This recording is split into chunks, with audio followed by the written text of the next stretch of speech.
Hello, my friends. Welcome to Follow Him Favorites. This year, we're going to share a single story from each week's lesson. John, we are in 2 Nephi 1 and 2 today, and you've told me you have a great story. So where are we going to go? I do. It's not my story. You might remember the name Elder Robert E. Wells. He wrote a book years ago called Hasten My Work.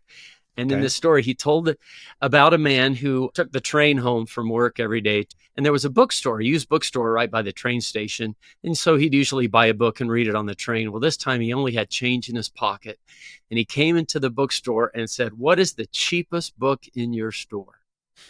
And the owner said, "Well, there's a bunch in that box down there I was going to throw away. You could have one of those for $0.25, I think it was." And he found a book with approximately 531 pages in there.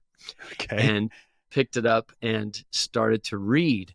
This is what he got to. Just love this paragraph. On the bus, he started to read the old beaten Book of Mormon. He did not mind the double columns with every verse numbered because he felt it gave a certain dignified importance to each thought. He did not mind the lack of illustrations, nor did he expect any in such a book. But the spirit of the contents intrigued him. He liked the old-fashioned and unique way the story began. He followed it carefully, pondering over what he was reading. This fellow got all the way to 2 Nephi chapter 2, when something strange began stirring within him. Now, this is Elder Wells. 2 Nephi 2 is probably the single most doctrinally profound, deeply philosophical, and spiritually potent chapter in the entire volume. Yeah. Noted writers on the Book of Mormon, such as Dr. Sidney Sperry and Dr. Hugh Nibley, have commented on the outstanding nature of this chapter. Back to Elder Wells. If I had to single out one chapter in the Book of Mormon as having had the greatest impact and importance to me, it would be this one. The brother giving this conversion story went on to say, as he read this chapter, he felt an urge to pray to God for the first time in his adult life. Now he offered a simple prayer to God in his mind, saying, "God, what is this book? What am I feeling? What am I supposed to do about it?" He said his answer was nothing more than the impression to wait, and God would tell him more.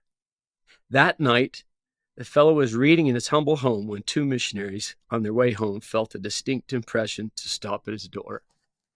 2 Nephi 2. Things that act and things that are acted upon. There must needs be an opposition in all things. Adam fell that men might be, and men are that they might have joy. There's a couple of books in that box over there. Yeah, it's the cheapest one. You can have any one of those for $0.25. What a great story, John. What a great story. Thank you, Elder Wells. We hope you'll join us on our full podcast. It's called Follow Him. You can get it wherever you get your podcasts. We're going to be in 2 Nephi 1 and 2 this week. We're with Dr. Lily Anderson. You're going to just be blown away, really, by what she does with these chapters. And then come back next week. We're going to share another story on Follow Him Favorites.